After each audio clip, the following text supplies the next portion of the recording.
44 days. 44 days. That's when the Highway Trust Fund runs dry.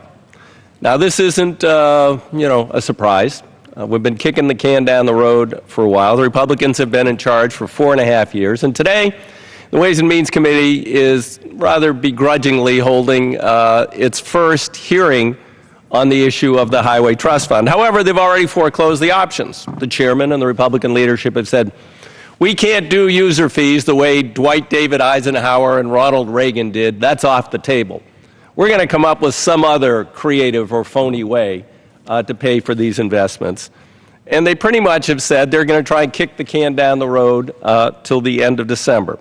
Well, those sorts of patches won't deal with the massive pothole that we have with our infrastructure in this country. 140,000 bridges need repair or replacement. 40% of the surface of the national highway system is degraded to the point where you have to dig it up and put in a new roadbed, not just pave it over a little bit. $86 billion backlog to bring our transit systems just up to a state of good repair, not to build out more options to get people out of congestion and traffic, just to bring the existing system up to a state of good repair. It is so bad that in the nation's capital, they are unnecessarily killing people because of a system that's outmoded, obsolete, and defective. But we're the United States of America. We can't afford to invest, according to the Republicans. They don't distinguish between investment and spending, unless it's the Pentagon, where spending's good. But rebuilding America's infrastructure, they can't find the money for that.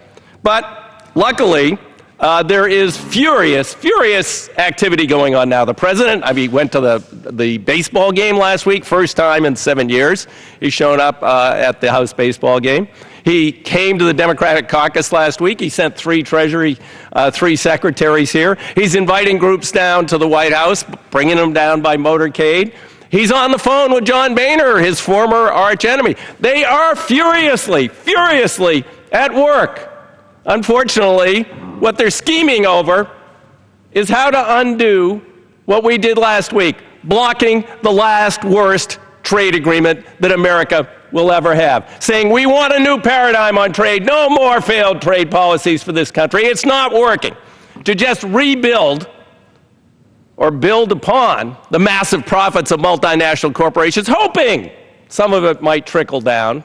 Actually, it's just led to job exports because they can get 30-cent an hour labor in Vietnam. They desperately want this agreement. And Malaysia, hey, the House stripped out the minor restrictions on human trafficking so that U.S. companies could feel free to go to Malaysia. So they are furiously plotting what way they can trick us or somehow overcome 85% of the Democrats in the House caucus here and a number of Republicans who have concerns about these failed trade deals. Now, just think, if Speaker Boehner, President Obama, and corporate America assembled were just working to help us find a solution to our crumbling infrastructure, because it's certainly important to everybody in this country.